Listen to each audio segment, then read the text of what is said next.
It's Texas A&M in Florida, Saturday night at Kyle Field. We're here previewing, predicting, and breaking down this game between the Aggies and the Gators. Hello, everyone. I'm Chris Phillips. He's Cole the Bear Thompson. Appreciate each and every single one of you tuning in. As always, make sure you hit that like and subscribe button on YouTube. We are on the race to 30,000 subscribers. We can't do it without your love and support. Also, guys, make sure you check out our friends over at FANDUEL because, as always, we're brought to you by our friends at FANDUEL. FANDUEL.com/SECU to join today and get started with $250 in bonus bets when you win your first $5 bet. Once again, that is FANDUEL.com/SECU to get in on the action today. The Aggies and Gators get set to do battle at Kyle Field on Saturday night. Texas A&M looking to keep the good times rolling and keep their undefeated record intact. Florida looking to follow up a massive win over another Texas team last weekend, the Longhorns, who went down in the swamp. How do Billy Napier and his boys respond in a big one against the Aggies? Again, we're here previewing, predicting, and breaking down this game. I am Chris Phillips. Joining me, as he always does, my co-host, my colleague, my partner in crime, and a man who feels a little bit conflicted with A&M right now over the last 48 or 72 hours, that being Cole the Bear Thompson. Bear, what's going on, my friend? Appreciate you taking the time. I know a lot of Aggies are sitting on the edge of their seats wondering which direction you're going to go in this one. They want me to pick against them because they win when I pick against them. But at the same time, I truly meant what I said on Sunday Funday in the reaction show.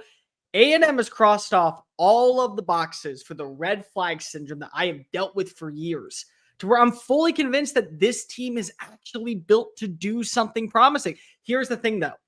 Florida, the version that we saw on Saturday out in the swamp, if that's the version that comes into Kyle Field, that's a team that can go toe-to-toe, I think, with Texas A&M. So I'm really conflicted because of, am I believing that what we saw was a one-hit wonder out in Gainesville? Am I believing that Texas A&M, now that I'm fully invested into what they're doing, is not going to let me down? Like, what do we do here, Chris Phillips? Either way, it's going to be a really fun game. And the best part is I get to watch this with you in person. You get to see my reaction. The vlog that we're going to post is going to be a lot of Cole Thompson sweating to figure out what sideline is he actually sitting on in this matchup moving forward. Yeah, at this point, I'm just excited to follow like the relationship with you and Texas A&M football and Aggie faithful the rest of the season. It's like you're in like this toxic relationship where neither of you can really quit each other. And there's things about each other that like you can't stand, but it's like you can't live with them, can't live without them kind of vibe.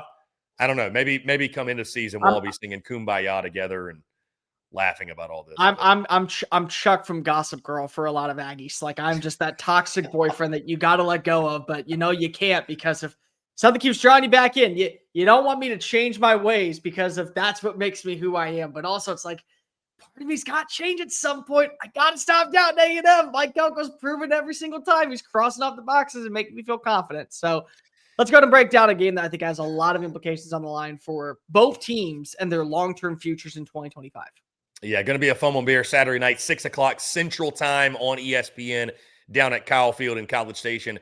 The line in this game, interestingly enough, Bear, has dropped ever so slightly. A&M, I believe, opened up as an 8.5-point favorite. They now sit as a 7.5-point favorite. So money coming in on Florida, believe it or not. The over-under set at 47.5. This, of course, for our friends over at FanDuel. Bear, A&M leads the all-time series 4-3, and last meeting came last season, of course, in the swamp. A&M won that game 33-20. You might recall that was a game really ugly for the Gators and one that we thought that might have been the end of the Billy Napier tenure in Gainesville. Certainly, of course, it was not. Kind of feels like history's repeating itself a little bit where Gator fans are waiting on that next big loss to happen to hopefully end the Billy Napier experience down there in Gainesville. Will it be this weekend? We'll see. Bear, that's the big question for me too. And Billy Napier actually talked about this. Responding when you lose is easy because your back's against the wall. There's adversity you have to fight through because you either fight through it or you crumble. Right? I mean, you got to show up the next week and play. The greater challenge, you could argue, is how do you respond to a win? And he talked about that. And Florida coming off this big win over Texas. At the time, it was a top 10 win. Texas now, of course, unranked, as we know. But still, big win for the Gators. One it felt like they kind of had to have. It showed there's at least a little bit of life still. There is obviously talent on the roster. DJ Lagway looked much better. I'm just curious, how much good are they able to build off from that win? Or do we see Florida revert back to what we saw against LSU, against Miami, against South Florida, right? Do we see the offense go back in the tank? Do we see just the Gators look discombobulated, making silly mistakes and silly penalties, shooting themselves in the foot? Or are they actually able to build off of something from that Texas game? Really fascinating debate just to see how does Florida respond from that big win over Texas. Well, there's a few things that we can talk about. Number one is you have a quarterback that missed all of spring, missed most of fall camp, and now he's kind of caught up to speed. And so is this the version of DJ Lagway that all of us said when he's on point, he could end up being a top 5 passer in the SEC, a top 5 passer in college football? He's had his moments now to kind of get acclimated with the system, call up to speed a little bit.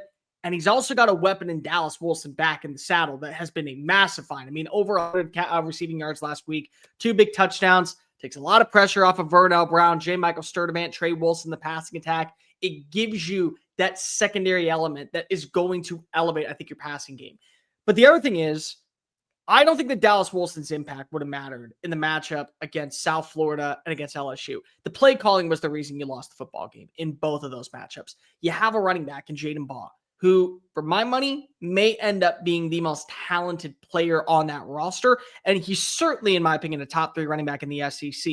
The other top 2, one is in Columbia, Missouri, and the other one's standing on the sidelines in College Station this weekend in Lavian Moss. So there's a lot to like about Jaden Baugh. Do you turn back to that performance that you saw last week in Gainesville where you say, we're going to run the crap out of him, and then eventually defenses are going to get so frustrated that he's at least gaining 3 to 5 to 7 to 9 yards that they're going to corral the box, and then we take those explosive shots downfield? Because if you ran the football more than 15 times with him against Miami, I don't think you win the game, but you make it close. If you run the football more than 15 times with him against South Florida, you easily, I think, beat the Bulls in that game. So the play calling is going to be really, really important in this matchup.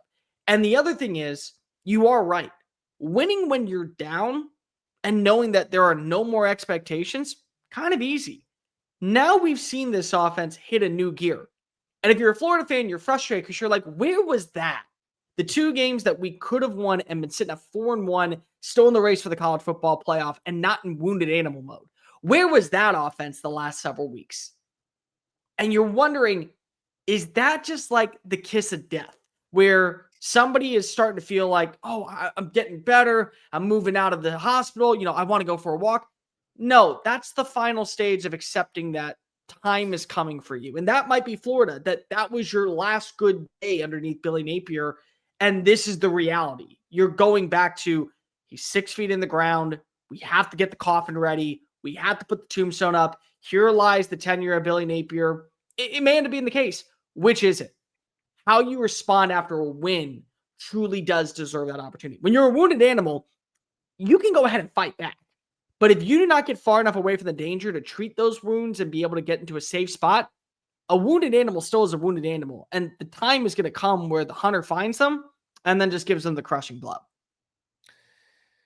Yeah, Bear, was it a turnaround for Billy Napier and the Gators, or simply a highlight in what still will end up as a lost season and his tenure coming to an end at season end? We're going to find out over these next couple of weeks, certainly starting on Saturday. On the other side, Bear, it's an Aggies football team just looking to keep things rolling. And I think the most impressive thing, and you and I have talked about, they can beat you in multiple ways, right? They can play good defense. They can run the football. They've got explosive playmakers on the outside. Even if you take one thing away from them, I think they've got so many other calling cards and so many other punches, other ways to beat you that they can resort to.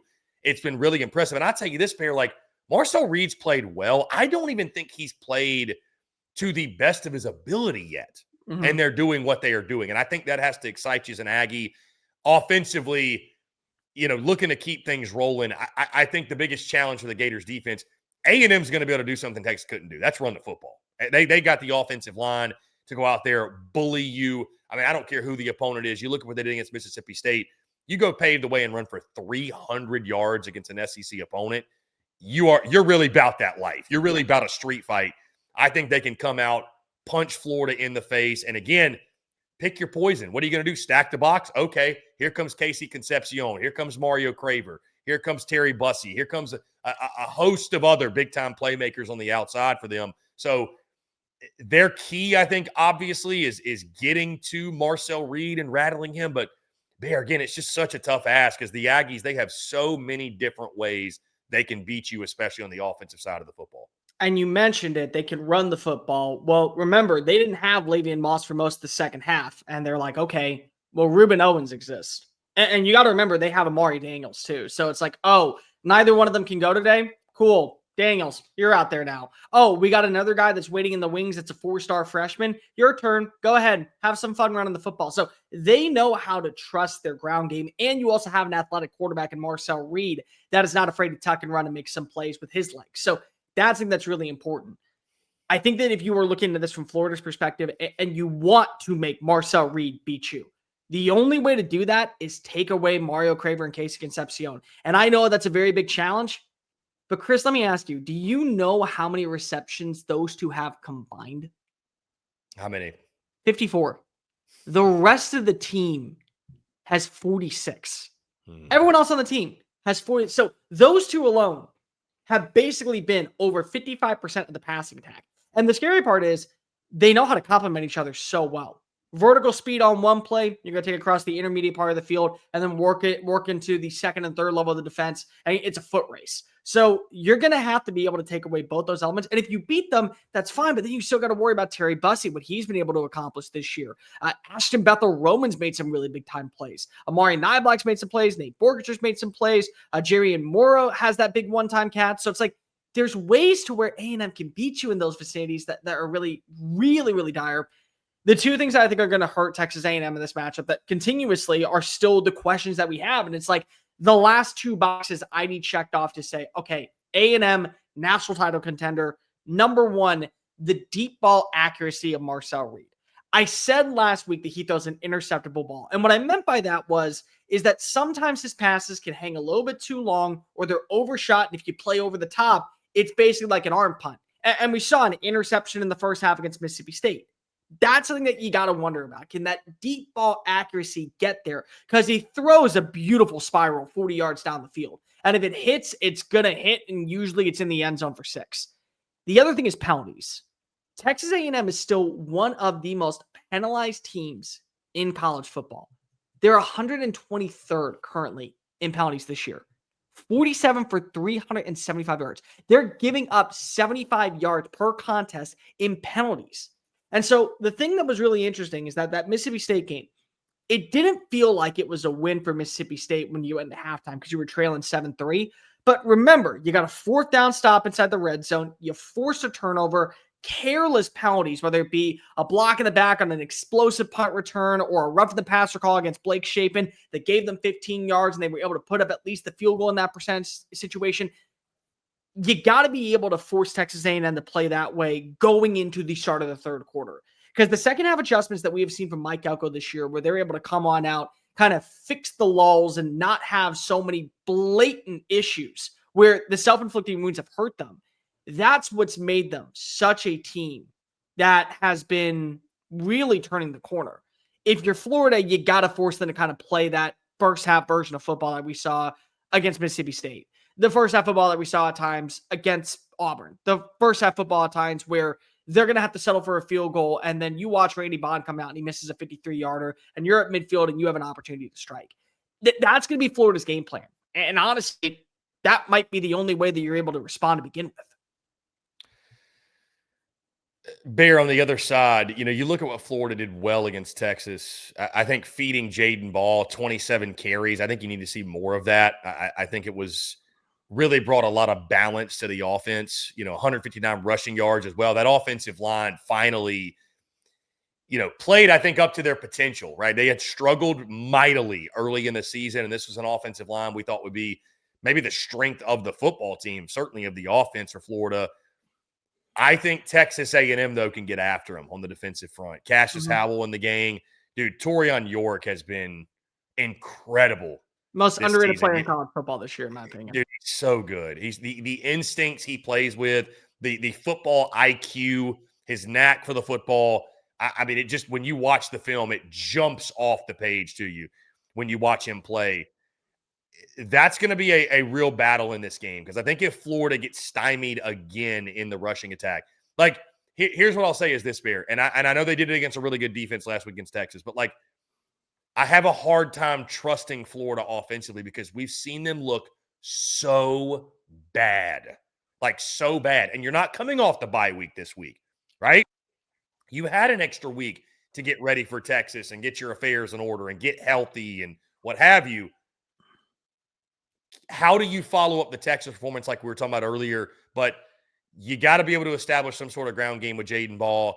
You know, I thought you did some good things in the passing game last week, obviously throwing for nearly 300 yards. Are you that, or do you revert back to DJ Lagway passing for 60 yards at Miami? Like, you know, I 5 interceptions at LSU. And I think it starts, again, with it getting a consistent running game together to take some of the pressure off of him, to where Texas A&M can't just sell out on one thing, and then you're really going to be in deep trouble with Mike Elko. And I think there's an obvious coaching mismatch when it comes to Mike Elko, Billy Napier, that defense versus offense. I think there's a very serious advantage for the Aggies in that spot. Now, if you do want to give a little bit of credit, you got to make sure that you talk about Florida's offensive line. They were able to create opportunities that got Jaden Ball the ability to get those first down yardage, the ability to rush for 100+ yards. That's something that I think is going to be really important in this matchup, because Texas A&M was able to get after Auburn's offensive line. They were able to get after Mississippi State's offensive line. Can they get after Florida's offensive line? Or is Florida's offensive line going to be able to push them at least in a situation where it's a 50-50 toss-up? There'll be some battles that you'll watch Cassius Howell win. There'll be some battles where the offensive line pile drives over Texas A&M and you're getting those positive yards. The thing that I worry about when it comes to Billy Napier specifically is you start to panic because if you're down 10-0 and you go away from the rushing attack because it's not working. The thing that worked so well against Florida, Texas, was you never stopped running the football. You said, we're going to run it as much as humanly possible. And then when Texas gets frustrated, then we take our shots downfield. And we're going to let DJ Lagway play with that confidence. The last thing I want to see him do is go, okay, well, we've ran it 9 times and we're getting 13 yards off of those 9 carries. Now we got to throw the football.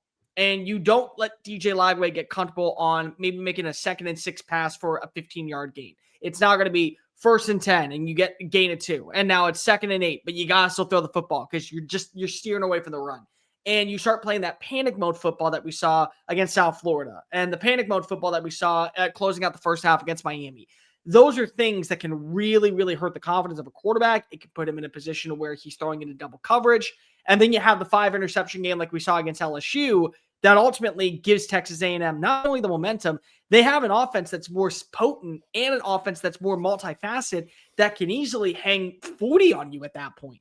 Like LSU, the problem was that even with those 5 turnovers, because they couldn't run the football, you felt like Florida maybe is going to be able to walk away with something in this game. Texas A&M will kill you right in the spot, and they'll just make it easy on you. So it's like, can you as a play caller continue to do what you did last week and not have that panic moment? Because if you do that, at least I think this could be a good 4-quarter battle to where you get to see a little bit more DJ Lagway. And I will say for both these quarterbacks, you can silence a lot of critics by just having one thing go in your favor. Building off of the success that you had last week if you were Lagway, and finally connecting on those deep balls downfield if you're Marcel Reed. That might end up being the story. Which quarterback in this game built off of a very promising performance last week to where now you have the nation's attention going into the month of October? Bear, singling out an individual player, what is the encore for Dallas Wilson? I know you talked about him earlier, but man, he was special. He was special down in the swamp against Texas. 2 receiving touchdowns, one of them where he just sunned the defensive back, just dragged him into the end zone. What does he do for an encore? Certainly, I think they're going to try to get him involved early, often, hit some big shots down the field. And again, the stars will be on the side of the Aggies as well on the outside. We already mentioned with Concepcion and Craver. So excited to watch Dallas Wilson. I'll tell you what, Texas A&M, they allowed that big explosive touchdown pass to Brennan Thompson. The game was out of reach at that point, but still, you saw that there was an opportunity to where if you get a wide receiver to win his one-on-one battle, the explosives can happen.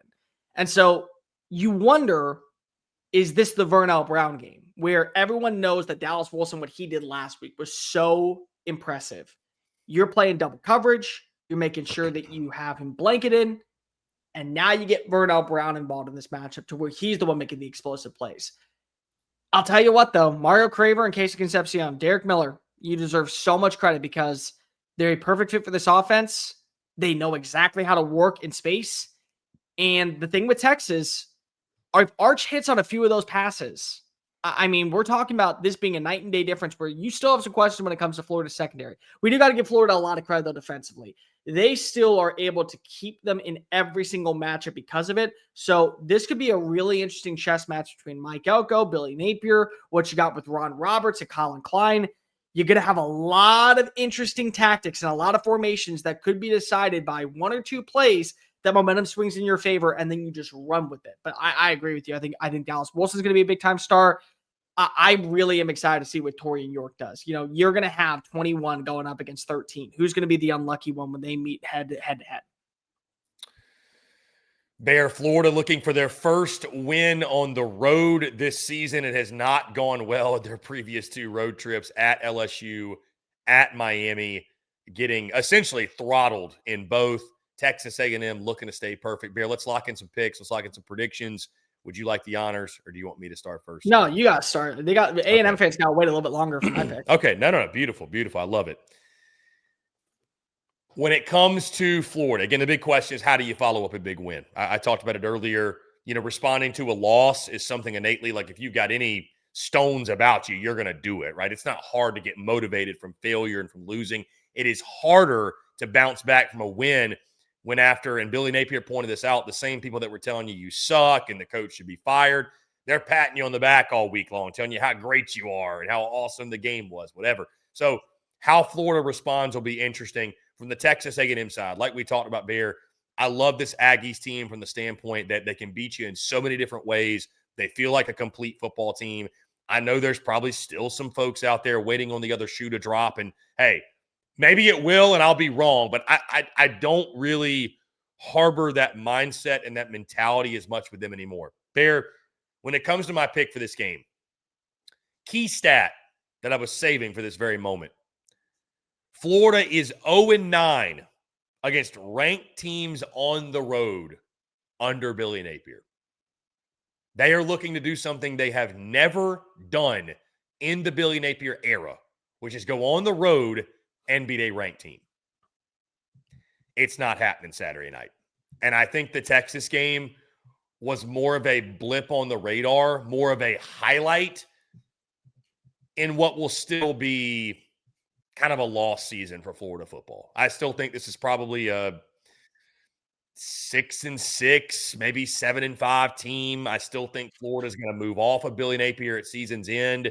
It was a great win coming off the bye week, Bear. It was a great moment for the Gators. It was great to see the Swamp because, of course, I was there in person. It was great to see the Swamp at its peak or as close to its peak as I've ever seen it. But I don't think that's who Florida is. I think Florida took advantage of a struggling, scuffling Texas football team. And give them credit, they took advantage. But now you got to go into Kyle Field to take on an Aggies team that has been rolling and doesn't show any signs of slowing down. You got the better of one team from Texas. You're not going to get the better of two. I think Texas A&M is going to send Florida crashing back down to earth, crashing back down to reality. I think it's a big game for the running game yet again. We see the big explosives on the outside from Craver Concepcion. I think DJ Lagway probably reverts back to some of the struggles he had. He won't be as bad as he was. I don't think he throws 5 picks or throws for 60 yards. But I think Lagway sort of reverts back to what we saw previously because I don't think Florida's offensive line will have as much success. And again, proof's in the pudding, Bear. Billy Napier has not been able to beat a ranked team on the road in his Florida tenure, and I don't think Texas A&M is the team, and Kyle Field is the place to get your first one. Give me Aggies 30, Florida 20. I do love Texas A&M to cover the 7.5. I think Texas A&M just top to bottom is a vastly superior team. Florida's still immensely talented, don't get me wrong, but I don't think they've got the horses to go into Kyle Field and beat Texas A&M. Love the Aggies to win. Love the Aggies to cover. It's a good pick. And again, I say this not to be facetious, and this is not me coming off as I truly believe, I'm jinxing if I pick you. The A&M, again, has crossed off so many red flag boxes that for years has sat in the back of my brain of where I can see it all going crashing down. And again, I still know there are Aggies out there that have a sense of optimism, but it's a depressing sense of optimism because of here we are. We're sitting at 5-0. We just got to win against a team that we were supposed to beat.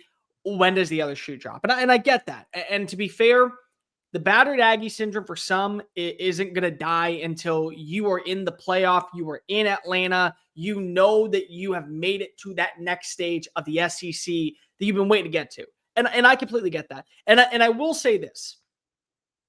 A&M is going to lose a football game this year. But that's because I think that the SEC is just so challenging. Everybody is going to lose a football game this year. Ole Miss is going to do it. Oklahoma's going to do it. A&M's going to do it. Like there's not going to be an unscathed team. So it will happen. And eventually I may pick against Texas A&M. It may be this game. The thing that I just think at this point is that how is Billy Napier going to be able to get Mike Elko and this squad to falter? The only way for that to happen is the penalties to stockpile. The key stat is Texas A&M. The fault that they have is they're 123rd in penalties this year. They're giving up 75 yards per game in penalties. The self-inflicting wounds are an issue. And I don't know if it's going to be corrected in this game. I really don't. And so one of my best bets is that I do think that the 47.5 total is going to hit. And I do think you are going to see some explosive plays from DJ Lagway. I do think that this offense is going to find a new gear. Dallas Wilson is a stud. Vernell Brown is an exceptional wide receiver. Both of them are going to be able to win a lot of battles. And I do think that Billy Napier is going to have a game plan that says, Jaden Baugh, you are a top-tier running back in the SEC, and we got to lean on you. And so A&M, for as good as their defense has been, I don't think that they're going to shut them down to 1 third down conversion. Because remember, Texas A&M in the last 2 games has only given up 1 third down conversion. And Florida had an 0-13 performance of third down conversions earlier this year. So they've struggled on third down. I don't think that's the case. What I do think, though, is that Texas A&M, and I truly mean this, has put themselves in a position to where it's easy to say they have a second punch. You don't throw the football extremely well one day, okay? We got 3 running backs that can beat you. Oh, we got to win a rock fight? Great. We got a defensive line that's going to get after a quarterback. He's going to force some turnovers. We can win with our defense. Oh, we can't run the football to save our life? No problem. We got not 1, but 2 wide receivers that very well could eventually hit the 1,000-yard marker, and they're well on their way to becoming all SEC talents. Everything is there. And it's very hard for me to say that Texas A&M is not going to be able to continue its winning success. I'm fully convinced this is a new Aggies team.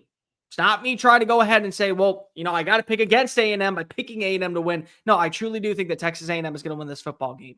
I do think that we are going to see the overhit at 47.5. It's one of my best bets of the week. I truly think that this is going to be a lot more high-scoring game. But I'm going to go 31-23 final score Texas A&M. I think that you will see a few more deep shots to Mario Craver and Casey Concepcion that just gets the job done. And the Aggies are going to stay undefeated for another week. The question is, can you carry that momentum away from Kyle Field? Because your next 3 games that you do have, they are on the road. And that might be where I finally do pick against you. But right now, A&M, it looked like a night and day different team. And it's very hard to believe that Florida at this point, what you did last week, that's the real version of Florida. You got to show up more than just 44-quarter action against a Texas team that's beaten and bruised offensively. I don't think you can do it against Texas A&M on the road. There you have it. Both Bear and I going with the Aggies to take care of business and stay undefeated and take down the Gators. Guys, you agree with us, disagree? Who are you going with in this matchup? Texas A&M or Florida, Saturday night at Kyle Field. Guys, it's going to do it all for us. We appreciate each and every single one of you tuning in. Before we get out of here, I do want to tell you about our friends over at FanDuel because, as always, we're brought to you by our friends at FanDuel. FanDuel's got you an offer you don't want to miss this NFL season. New customers can bet $5 and get $300 in bonus bets if you win. That's right. Pick a bet $5. If it wins, You'll unlock $300 in bonus bets to use all across the app. You can build parlays, bet player props, ride the live lines, whatever your style, FanDuel's got you covered. The NFL season's here. The only question is, are you ready to play? Visit FanDuel.com/SECU to download the FanDuel app today and get started. Once again, FanDuel.com/SECU to get in on the action today. Guys, once again, we appreciate each and every single one of you tuning in. Make sure you hit that like and subscribe button. The race to 30,000 subs is on. We can't do it without your love and support. Also, check us out wherever you get your podcasts. Of course, across all your favorite social media platforms, as well as our website, secunfiltered.com. For Cole the Bear Thompson, I'm Chris Phillips. We're signing off. Appreciate each and every single one of you tuning in. We will catch you all on the other side.